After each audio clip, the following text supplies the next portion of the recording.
자, 베트남은 먼저 나와 우리를 위한 시장이다. 그래, 우리가 흔히 그냥 속된 말로 어느 지역을 빗대서 우리가 남이가 이런 말을 하는데요.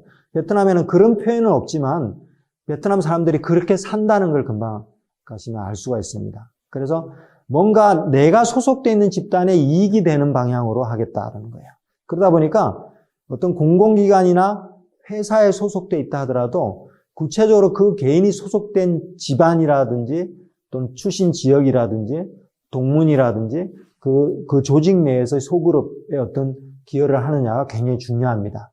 그래서 빨리 그걸 찾아내셔야 돼요. 친구가 됐을 때 이 사람이 어느 고향 출신이고 어느 집안 출신이고 형제들이나 배우자들이나 처가나 이런 데서 무슨 일을 하고 있고 조직 내에서는 어떤 역할을 하고 있는지 이런 걸 해서 그 주변 사람들이 어떤 사람들인지 이렇게 보셔야 돼요. 그래서 수많은 외침을 이겨내고 독립을 이뤄냈다는 굉장히 강한 국가주의적 그런 공동체주의가 있을 거로 생각되지만 또 그 안에는 굉장히 이기적인 실용적인 욕심이 같이 들어있습니다. 그래서 그런 걸 갖다가 그런 게 공존하고 있다는 걸 여러분 아셔야 되고요.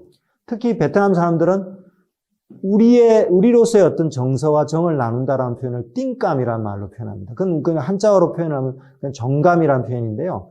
우리의 정과 조금 다른 의미를 가지고 있습니다. 왜냐하면 띵감이라는 표현 속에는 고도로 계산된 우리 편이라는 의미가 들어있어요. 그래서 띵감 관계가 됐을 때는 단순히 이 사람들은 정을 나누고 서로 친해지고 우리가 정말 같은 형제 자매처럼 같은 고향 사람처럼 이렇게 정을 나누고 살자 이런 의미로 얘기를 하지만 외국인들과 띵감 관계가 됐다 했을 때는 뭔가 실리가 있는 것을 주고받을 수 있는 관계가 됐다. 너랑 나랑은 뭔가 비밀스럽게 우리끼리의 사업 얘기를 해도 충분히 통할 사람이다. 뭐 그런 의미가 포함되어 있어요. 그래서 여러분들도 베트남에서 비즈니스를 하실 거면 띵감 관계를 갖는 베트남 파트너를 잘 만나셔야 됩니다.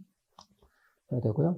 그래서 그러다 보니까 이런 띵감 관계를 맺을 수 있는 사회적 네트워크를 굉장히 중요시하고요. 크게 성공한 기업가들이나 크게 성공한 여러 비즈니스를 보게 되면 바로 그런 띵감 관계에 매여 있는 사람들이 어떤 종류의 사람인지가 보여집니다. 가령 예를 들어서 단지 사업뿐만 아니라 베트남의 유명한 학회는요. 특정 고향 출신 사람이 학계를 거의 장악하고 있어요. 예를 들면 베트남 사학계는 지금은 젊은 사람들이 많이 나오고 도시화돼서 조금 달라지긴 했지만요. 적어도 2000년대 초반까지는 아까 말씀드린 호치민의 고향인 응해안 핫딘 출신, 중부의 약간 척박한 지역 출신의 학자들이 베트남 사학계를 대부분 장악하고 있었습니다.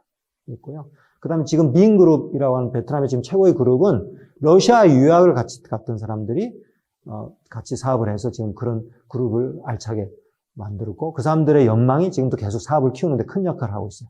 그래서 혹자는 그냥 농담조로 러시아 마피아다 이렇게 얘기를 하기도 합니다. 그래서 러시아 출신의 어떤 연주를 강조하는 표현이죠. 그래서 그런 것들이 굉장히 실용주의적으로 자기가 띵감 관계로 활용하고 있다는 걸 보여주고 있고요. 최근에는 교육열이 굉장히 높아지고 하면서 바로 학연도 굉장히 중요한 연줄로 슬슬 작용하기 시작했다는 거 아셔야 될 거예요. 그 다음에 종교가